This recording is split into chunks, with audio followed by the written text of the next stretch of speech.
In the dimly lit chambers of the Palazzo Vecchio in Florence, where shadows danced across stone walls worn smooth by centuries of political intrigue, Niccolò Machiavelli sat contemplating the nature of power and the delicate threads that bind influence to its wielder. The year was 1513, and the former secretary of the Florentine Republic had witnessed firsthand how the mightiest rulers could fall not through external conquest, but through the corrosive effects of their own deceptions turned toxic.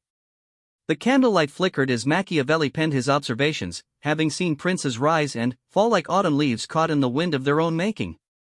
He had observed that while deception might seem the shortest path to power, certain forms of duplicity carried within them the seeds of their own destruction.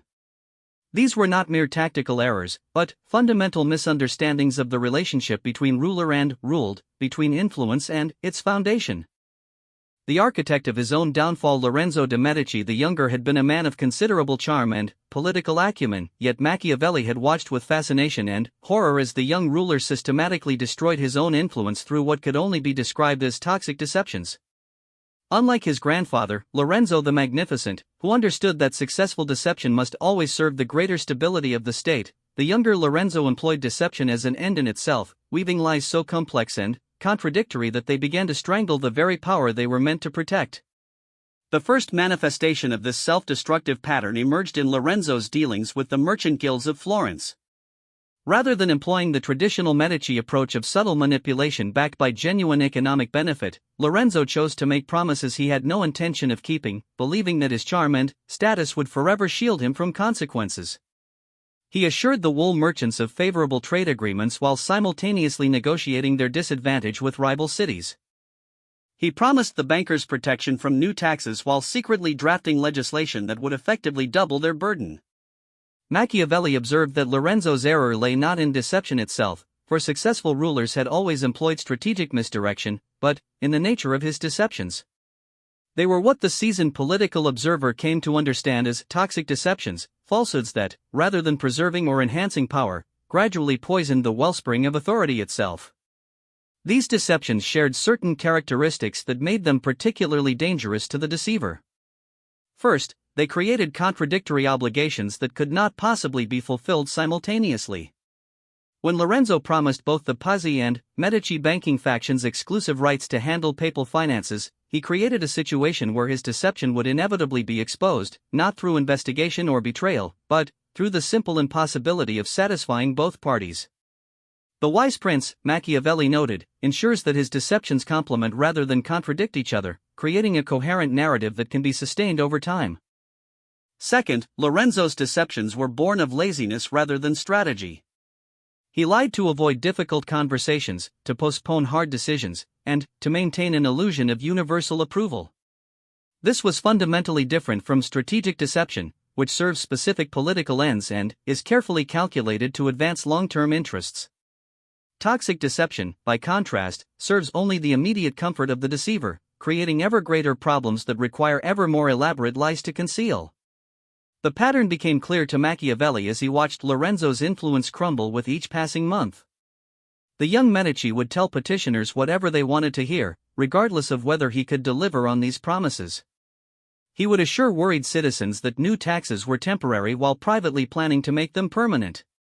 He would promise foreign ambassadors military support he could not provide while simultaneously assuring his own people that Florence would remain neutral in coming conflicts. The poison spreads through the body politic. What fascinated Machiavelli most about Lorenzo's downfall was how the toxic deception seemed to infect the entire political structure around him. Like a contagion spreading through a healthy body, the lies began to multiply and metastasize beyond the prince's control. Subordinates, seeing their leader's casual relationship with truth, began to adopt similar practices in their own spheres of influence. The result was a government where no one could trust anyone else's word, where every promise was suspect, and where genuine cooperation became impossible. The treasurer began inflating revenue reports to match Lorenzo's unrealistic spending promises, creating a dangerous gap between perception and reality in the state's finances. Military commanders, tasked with achieving impossible objectives based on Lorenzo's false assurances of resources, began fabricating reports of their own capabilities and successes. Diplomatic envoys, caught between their prince's contradictory instructions and the realities they faced in foreign courts, resorted to increasingly creative interpretations of their mandates. Machiavelli recognized this cascade of deception as perhaps the most dangerous aspect of toxic lies, their tendency to reproduce themselves throughout an organization or state. Unlike strategic deception, which is carefully contained and controlled by the deceiver, toxic deception creates an environment where dishonesty becomes the norm rather than the exception. This is why, he concluded, such deceptions ultimately destroy rather than enhance the deceiver's power. The philosophical foundation of this observation ran deeper than mere political tactics. Machiavelli understood that influence, in its purest form, depends upon a certain degree of predictability and reliability.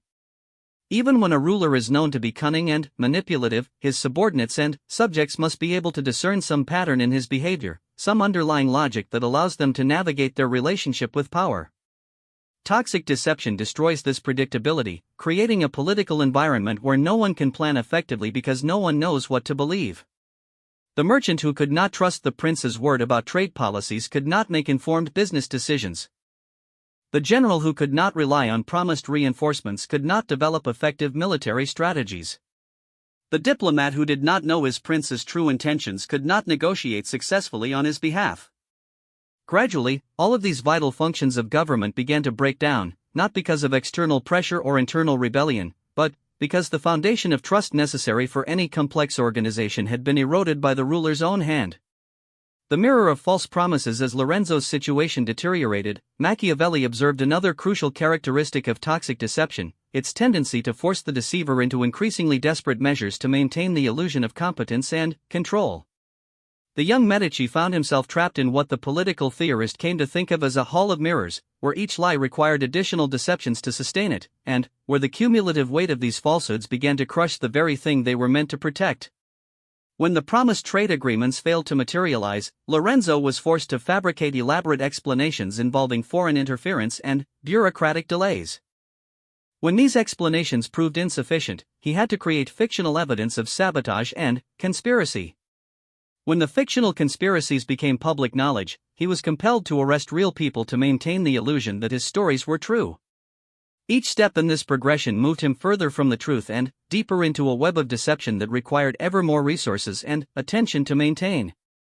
Machiavelli noted that this escalation pattern was inherent in toxic deception because such lies typically stem from weakness rather than strength. The strategic deceiver operates from a position of confidence, using misdirection to achieve specific goals while maintaining overall control of his situation. The toxic deceiver, by contrast, lies because he lacks the courage, wisdom, or ability to address problems directly. This fundamental weakness means that each deception reveals not strength but inadequacy, forcing the deceiver to construct increasingly elaborate facades to hide his limitations. The energy required to maintain these cascading deceptions proved to be one of their most destructive aspects. Lorenzo found himself spending more time managing his lies than governing his state. Meetings that should have focused on policy were consumed with discussions of how to explain away previous inconsistencies. Resources that should have been directed toward the city's needs were diverted to maintaining elaborate deceptions that served no purpose beyond concealing the prince's earlier falsehoods. Moreover, the psychological toll of maintaining such an extensive network of lies began to affect Lorenzo's judgment in other areas. The constant stress of remembering which story he had told to which audience, combined with the growing suspicion that his deceptions were being discovered, made him increasingly paranoid and erratic. He began to see enemies where none existed and to trust advisors whose primary qualification was their willingness to participate in his deceptions rather than their wisdom or competence. The unraveling of influence. The climax of Lorenzo's self-destruction came not through any single dramatic revelation, but through the gradual recognition among Florence's citizens that their ruler's word had become worthless. This realization did not happen overnight, nor did it require any particular act of investigation or betrayal. Instead, it emerged naturally from the accumulation of broken promises, contradictory statements, and impossible claims. Machiavelli observed that this process followed a predictable pattern that he would later describe as the erosion of credibility. Initially, people made excuses for Lorenzo's inconsistencies, attributing them to the complexities of governance or the need for diplomatic flexibility. They wanted to believe in their ruler and were willing to give him the benefit of the doubt when his words did not match his actions. However, as the pattern of deception became impossible to ignore, public opinion shifted from excuse-making to active skepticism. citizens began to assume that Lorenzo's promises were false until proven otherwise. They started to make their own plans based on what they observed rather than what they were told. Most damaging of all, they began to treat the prince's word as a form of entertainment rather than a serious commitment. This transformation of public perception marked the point of no return for Lorenzo's influence. A ruler whose promises are not believed cannot effectively govern, regardless of his formal authority or the force at his disposal. Laws announced by such a leader are ignored because people assume they will not be enforced. Policies proclaimed by such a figure are dismissed because citizens expect them to be reversed or abandoned. Treaties negotiated by such a prince are worthless because other rulers know his word cannot be trusted. The final stage of this process involved what Machiavelli termed the inversion of authority. Instead of the prince's words shaping reality, reality began to shape the interpretation of the prince's words. When Lorenzo announced new policies, observers would examine the practical circumstances to determine what he really meant. When he made promises, people would analyze his incentives and capabilities to guess what he might actually do. In effect, the toxic deceiver had trained his subjects to ignore his deceptions, rendering him powerless to influence events even when he chose to tell the truth. Lessons from the Medici mirror. The fall of Lorenzo de' Medici the Younger provided Machiavelli with a clear illustration of how toxic deceptions differ from strategic ones in their ultimate effect on the deceiver's power. While both types of falsehood might achieve short-term objectives, their long-term consequences were diametrically opposed. Strategic deception, properly employed, enhanced and preserved influence by allowing the ruler to navigate complex situations without revealing his true intentions or capabilities. Toxic deception, by contrast, gradually but inevitably destroyed influence by undermining the very foundation upon which power rests. The key distinction lay in their relationship to competence and capability. Strategic deception was employed by rulers who possessed the ability to fulfill their genuine commitments and achieve their stated objectives through alternative means.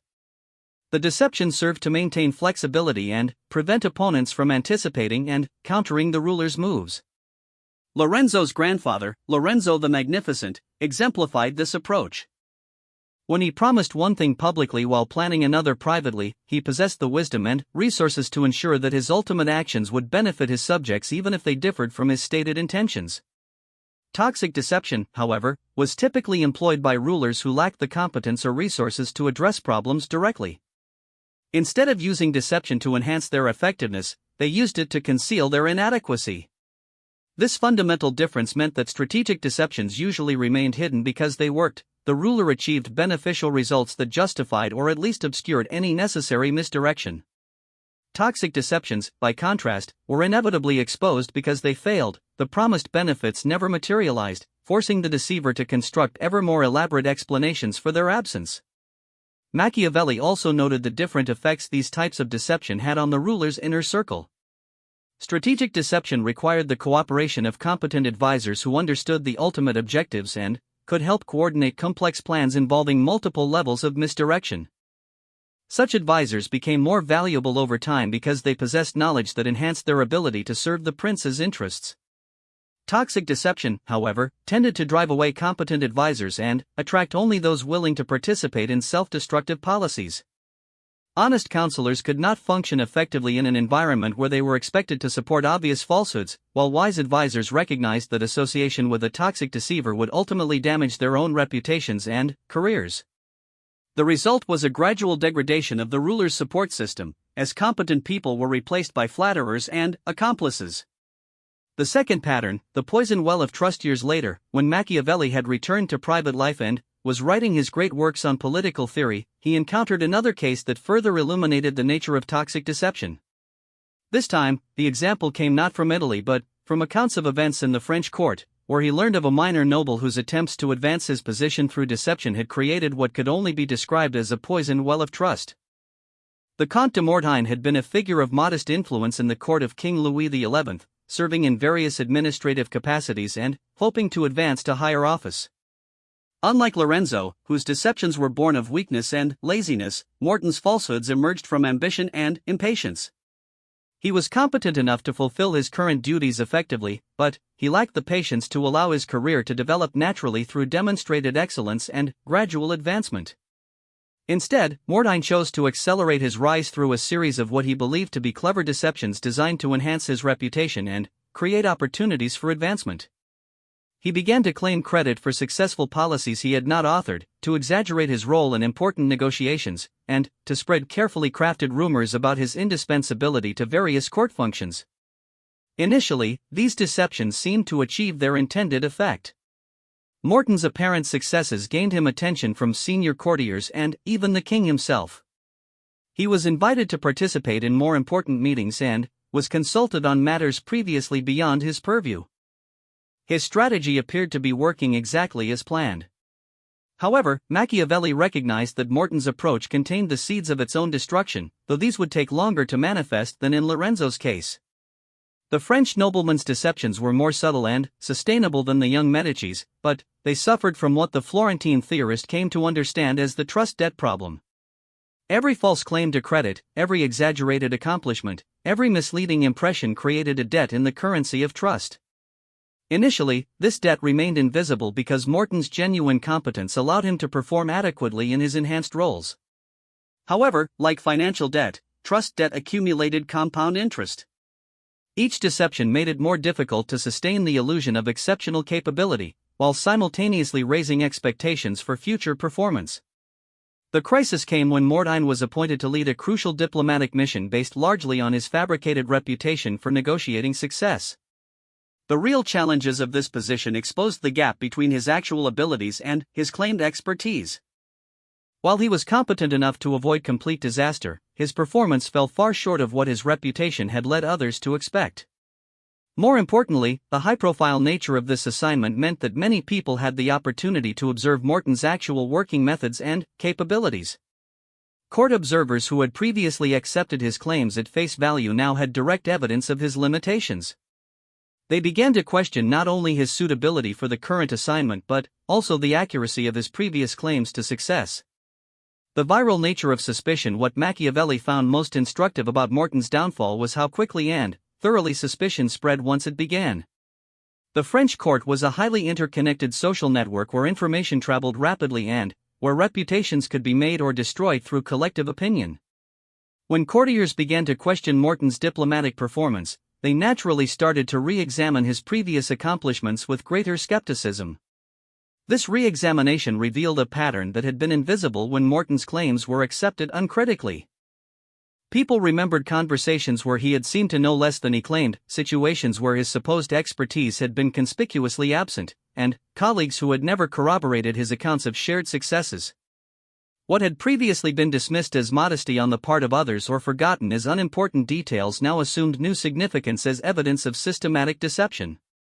The social dynamics of this revelation process fascinated Machiavelli because they demonstrated how toxic deception could create a cascading failure of credibility that extended far beyond the original lies. Once people began to suspect that Mordine had deceived them about one matter, they became hyper-vigilant about detecting deception in all their interactions with him. This heightened scrutiny made it nearly impossible for him to employ even the minor forms of diplomatic misdirection that were normal and acceptable in court life. Moreover, the revelation of Morton's deceptions created a form of social contagion where suspicion of one person led to increased skepticism about others. Courtiers who had previously taken each other's claims at face value began to demand more rigorous proof of accomplishments and expertise. The overall level of trust within the court system decreased, making it more difficult for everyone to operate effectively. This phenomenon illustrated another crucial characteristic of toxic deception: its tendency to damage not only the deceiver but also the broader social or political system in which the deception occurs. Strategic deception, when skillfully employed, typically leaves the overall system stronger by allowing it to navigate challenges more effectively. Toxic deception, however, degrades the social capital and institutional trust that make complex organizations possible. The mathematics of credibility. Machiavelli began to conceptualize the difference between strategic and toxic deception in mathematical terms, though he lacked the formal vocabulary to express these insights with precision. He understood intuitively that credibility functioned like a finite resource that could be invested, spent, or squandered, and that different types of deception affected this resource in fundamentally different ways. Strategic deception, he observed, typically involved spending small amounts of credibility to achieve large gains in influence or capability. The successful strategic deceiver might sacrifice some degree of transparency or straightforwardness, but this cost was more than offset by the enhanced ability to protect interests, outmaneuver opponents, or navigate complex situations. The net effect was an increase in overall influence and effectiveness. Toxic deception, however, operated according to what might be called negative compound interest. Each lie reduced the deceiver's credibility not just by the amount necessary to sustain that particular falsehood, but by an additional amount reflecting the increased risk that all previous statements might also be false. Over time, this compounding effect meant that the credibility cost of maintaining toxic deceptions grew exponentially while the benefits remained static or declined. Morton's case illustrated this principle clearly. His early false claims to credit had cost him relatively little credibility because they were small and plausible, while the benefits in terms of attention and opportunity had been substantial. However, as his reputation grew based on these false foundations, the credibility cost of maintaining his deceptions increased dramatically. Each new situation where he had to perform at the level his reputation demanded risked exposing not just his current limitations but his entire history of false claims. The exponential nature of this credibility erosion meant that there came a point where even perfect performance could not restore trust. Once Morton's pattern of deception had been recognized, observers assumed that his successes were the result of luck or assistance rather than genuine capability. His words were discounted regardless of their truth value, and his actions were interpreted through the lens of suspicion rather than given the benefit of the doubt. The institutional dimension. While Lorenzo's case had illustrated how toxic deception could destroy individual influence and Morton's example showed how it could poison social relationships, Machiavelli's third great case study revealed how such deceptions could undermine entire institutions. This example came from his observation of certain practices within the Catholic Church during a period of significant political and spiritual upheaval. The details of this case were more complex and sensitive than the previous examples, involving as they did questions of religious authority and the relationship between temporal and spiritual power. However, the fundamental dynamics were remarkably similar to those Machiavelli had observed in secular contexts, suggesting that the principles governing toxic deception transcended particular institutional forms. Without delving into specific theological controversies, Machiavelli noted that certain church officials had begun to employ what could only be described as toxic deceptions in their attempts to maintain authority in the face of growing challenges to traditional doctrines and practices. Rather than addressing these challenges directly through theological argument, pastoral care, or institutional reform, some leaders chose to make claims about divine revelation, miraculous interventions, or supernatural authority that they could not substantiate and that contradicted observable reality. These deceptions were toxic rather than strategic because they undermined the very foundation upon which the Church's authority rested. Religious authority, Machiavelli observed, depends ultimately upon the faithful's belief that church leaders possess genuine spiritual insight and moral authority. When leaders make false claims about their divine connections or spiritual powers, they risk destroying this foundational belief even if their deceptions temporarily enhance their immediate influence. The institutional consequences of such deceptions were particularly severe because religious authority, unlike political power, could not ultimately be maintained through force or material incentives alone. Political rulers could sometimes compensate for lost credibility through effective governance, economic benefits, or military success. Religious leaders who lost their spiritual authority, however, had few alternative sources of influence available to them. Moreover, the exposure of deception within religious institutions carried implications that extended far beyond the immediate deceivers. When church officials were revealed to have lied about spiritual matters, it called into question not only their individual authority but the reliability of the institution itself. This created a crisis of faith that could affect thousands or millions of believers and could take generations to repair.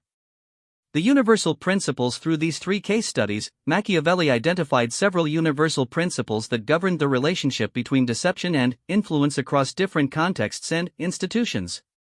These principles applied whether the deceiver was a political ruler, a court noble, or a religious leader, and they operated regardless of the specific cultural or historical circumstances involved.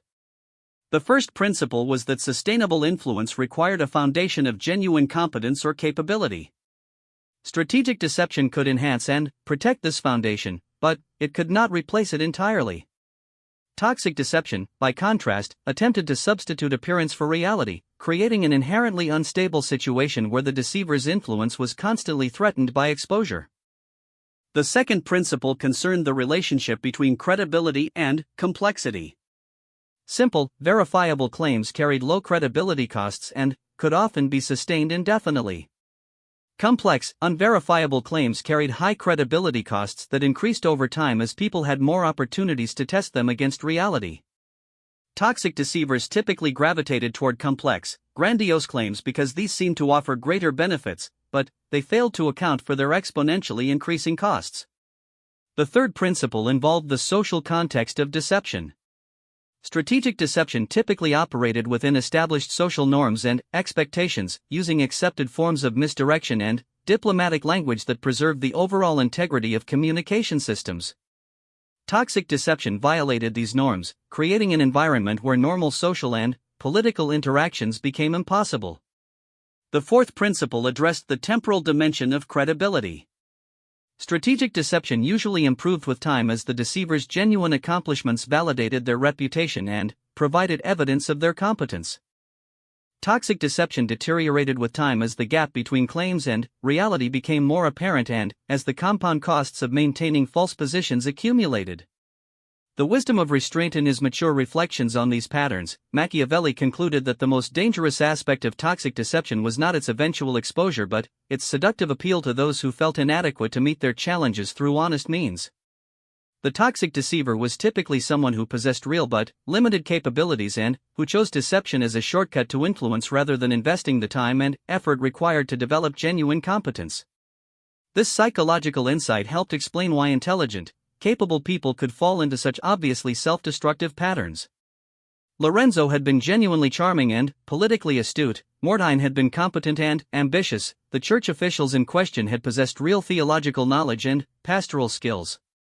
None of them were incompetent frauds, but all had chosen to claim more than they could deliver rather than building their influence on the solid foundation of their actual abilities. The alternative path, what Machiavelli called the wisdom of restraint, required leaders to accept the limitations of their current position while working systematically to expand their genuine capabilities.